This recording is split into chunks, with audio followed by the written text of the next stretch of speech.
Lynne Schneider, and tonight you're supposed to speak to items that are on the agenda, and so when you had testing, we thought that was going to have to do with our budget. So, Ms. Schneider, do you have something to talk about that was on our agenda tonight? Thank you. Excuse me. There was Ms. Kincan's letter about testing. Okay. Thank you. My name is Lynne Schneider, 2742 Behringer Station Lane, Knoxville, Tennessee. I do want to talk tonight about the budget and the charter schools. Recently, the superintendent was asked about the sentiment that remains in the community that our school system spends too much money on outside consultants. His response in part was, you know, I think we try to present the facts. We try to present information that's very clear. I don't think that it is clear that our funds are being spent wisely in Knox County schools. You take every opportunity to portray the county commission in a negative light for not approving your budget. I'm not sure that's entirely fair. I feel sure that the commission's budget decision is based, at least in part, on a lack of confidence in your stewardship of our funds. Your proposed budget is in no way clear. As I recall, the line items were very broad. Perhaps you would have more success if you were more transparent and specific in your explanation of how funds are to be spent. Tonight, I didn't notice the $75,000 middle school study that was on previous budgets. I didn't see it in the list of proposed reductions. So I hope that's something that you will consider.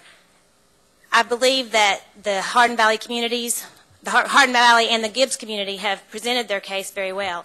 If it's possible to build those new middle schools, then I hope that you will do that. But the $75,000 could be used in a much better way. That brings me to another quote from the superintendent recently.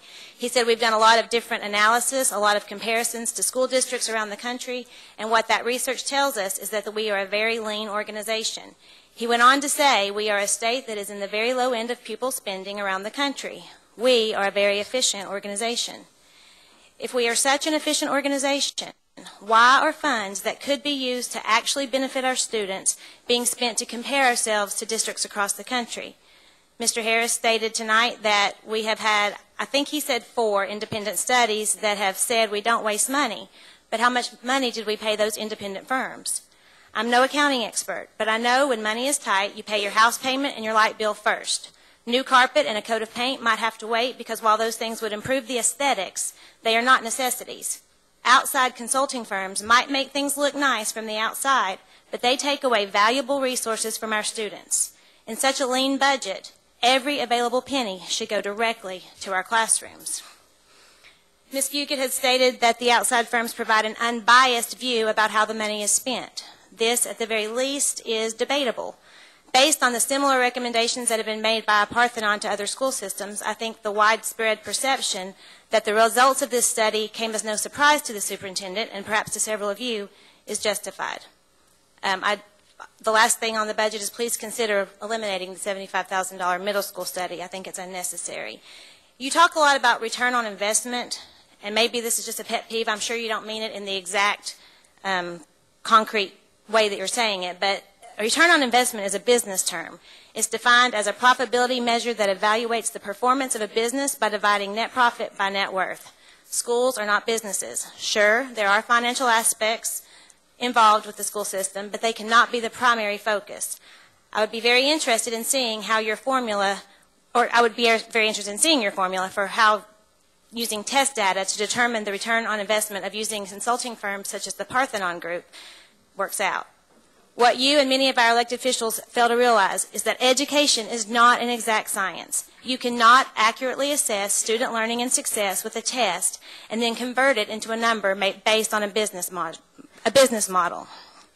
Our students cannot be reduced to data points.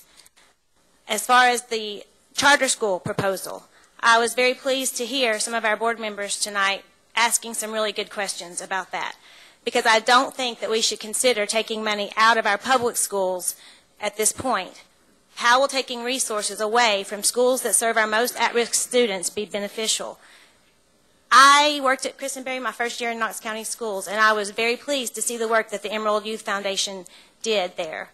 I was under the impression then, as I am now, that they are a wonderful organization with the welfare of our children at heart.